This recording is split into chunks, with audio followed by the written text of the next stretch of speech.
మీరు తినే ఇడ్లీలో ఇది కలిపి తింటే కేవలం 3 రోజుల్లో 5 కేజీలు తగ్గుతారు. ఉదయం లేచినప్పటి నుండి రాత్రి పడుకునే వరకు ఉరుకుల పరుగుల జీవితం. ఈ సమయంలో ఉదయం బ్రేక్ఫాస్ట్ చేయడానికి ఉత్సాహం చూపరు.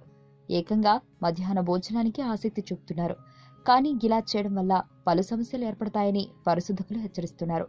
బ్రేక్ఫాస్ట్ చేయని వారిలో జీవక్రియ దెబ్బతింటుందని, అనేక రకాల సమస్యలు కోరి తెచ్చుకునేవారవుతారని పేర్కొంటున్నారు. హార్వర్డ్ యూనివర్సిటీ వారు ఓ పరిశోధనలో చేశారు. బ్రేక్ఫాస్ట్ ను పట్టించుకుని వారు టైప్ 2 డయాబెటీస్ కు గురయ్యే అవకాశం ఉందని హెచ్చరిస్తున్నారు. బ్రేక్ఫాస్ట్ తినని వారిలో హైపర్ టెన్షన్ ఉంటుందని, ఎనర్జీ లెవెల్స్ తగ్గిపోతాయని పేర్కొంటున్నారు. బ్రేక్ఫాస్ట్ చేయడం వల్ల బరువు పెరుగుతామని అనుకుని అపోహలు పడుతుంటారని, బ్రేక్ఫాస్ట్ ఎగ్గొడితే మాత్రం ఖచ్చితంగా బరువు పెరుగుతారని పరిశోధకులు సూచిస్తున్నారు. బ్రేక్ఫాస్ట్ లో ఆరోగ్యానికి ఉపయోగపడే వాటిని తీసుకుంటే బెటర్ అని వైద్యులు సూచిస్తున్నారు.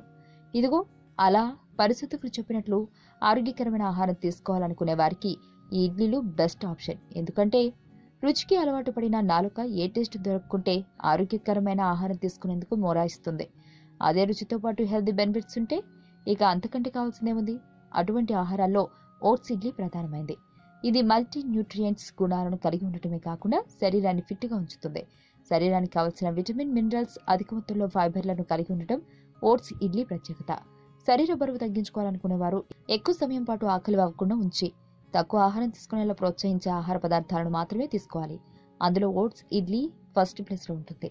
దీనికి కావలసిన పదార్థాలు 3 లేదా 4 కప్పుల ఓట్స్ గ్రైండ్ చేయడానికి ముందు 1 లేదా 2 కప్పుల సూజీ రవ్వ, 1 కప్పు పెరుగు, సగం చెంచా బేకింగ్ సోడా, సరిపోయేంత ఉప్పు, కావలసిన మసాలాలు 2 చెంచాల నూనె, 1 చెంచా ఆవాలు, 3 లేదా 4 చెంచాల జీలకర్ర, 1/2 చెంచా మినపప్పు, చిటికెడు హింగ్, 1/2 చెంచా నల్ల మిరియాల పిండి, 1 అంగుళం అల్లం ముక్క, మెత్తగా తరిగిన 1 పచ్చిమిర్చి, తురిమిన 1 క్యారెట్, చిన్నగా తరిగిన కొత్తిమీర, కరివేపాకు ఆకులు.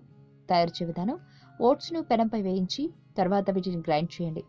సూజీ రవ్వను కూడా ఇలానే చేయండి. తర్వాత వేరుగా నూనె మరియు ఆవాలను వేడి చేయండి. ఈ మిశ్రమానికి మిగిలిన మసాలా దినుసులను కలపండి. తర్వాత క్యారెట్ కలిపి వాసన వచ్చే వరకు వేచి ఉండండి. ఓ గిన్నె తీసుకోండి. ఓట్స్ పొడి, సూజీ రవ్వ, బేకింగ్ సోడా, ఉప్పు, మసాలా ఉన్న మిశ్రమాన్ని కలిపి నీటిని కూడా కలపండి. ఒక 15 నిమిషాల పాటు అలాగే ఉంచండి. ఇడ్లీ తయారు చేసే గిన్నెలను తీసుకుని వాటికి వెన్న లేదా నూనెని పూసి ఇడ్లీ పిండిని వాటిలో సాధారణ ఇడ్లీ తయారు చేసినట్టుగా చేయండి. మరిగించిన వేడి నీటిలో ఈ ఇడ్లీ పాత్రలను 15 నిమిషాల పాటు ఉంచండి. ఆ తర్వాత సాంబార్ లేదా చట్నీతో తినేయండి.